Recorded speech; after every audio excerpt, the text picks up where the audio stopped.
Pacers resiliency faces tough test with 0-2 deficit.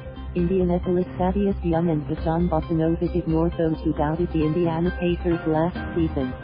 They are even more determined to prove them wrong in the playoffs.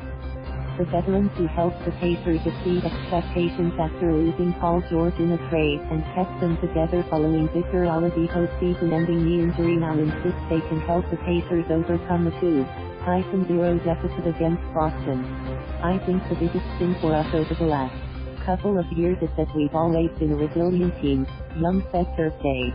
We continue to stay confident, continue to trust in one another. I think that helps put us in a better position to win games.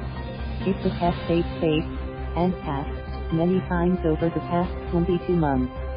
And every time, it seems the two soft-spoken forwards find themselves playing the calming role in the locker room.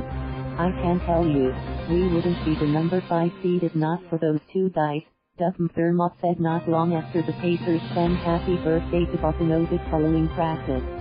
The tag-team tandem came together in the summer of 2017, after George representatives revealed the All-Star forward would not re-sign with Indiana.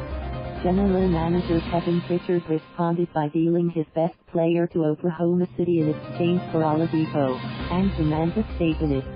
Almost instantly, critics began writing off Indiana as a lottery team in the midst of a major rebuild. But with Young and Bogdanovic as stabilizing influences, Oladipo emerging as an all-star and Sabonis playing a key role off the bench, the Pacers beat the odds. With the Pacers in playoff position at the trade deadline, Young was one of the half-dozen players who urged Pritchard to keep the roster intact at the trade deadline. Pritchard heeded the advice and Indiana wound up winning 48 games and pushing LeBron James and the Cavaliers to the brink of elimination in the playoffs. It reminded everyone around the league about the value of team chemistry. These guys are really good, but it's not just that, Celtics coach Brad Stevens said before this first-round series began. They seem so cohesive as a team, so coachable, and they are physical and tough. And now they're back at it.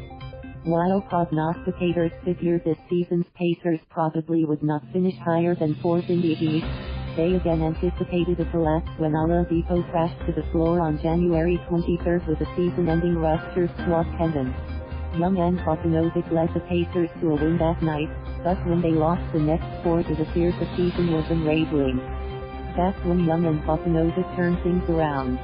Bogdanovic helped build a scoring void by shooting 42.5% on 3-pointers and averaging 18.0 points, both career best. Young adjusted by becoming a better all-around player and more vocal leader. My role is to believe in my guys. I'm the leader of this team, Young said. I do a little bit of everything, talking to guys, communicating with guys, going to the coach on behalf of the guys and making adjustments. The coaches listen to me. Not surprisingly, Young and Bogdanovic went right back to their old roles after a dismal second-half shooting performance in Game 1 tossed the Pacers. Bogdanovic finished with 23 points and 8 rebounds while Young added 15 points and 6 rebounds only to see a last-minute collapse lead to a 99-91 loss in Game 2. Coach Nate McMillan called it the worst minute of basketball he's seen in a long time. Now as the Pacers again try to rebound, Young and Bogdanovic will get some help from an old friend.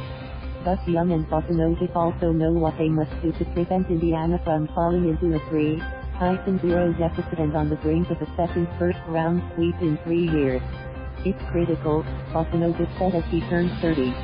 It's probably our most important game of the season, because if we go down 3-0, it's going to be tough to come back.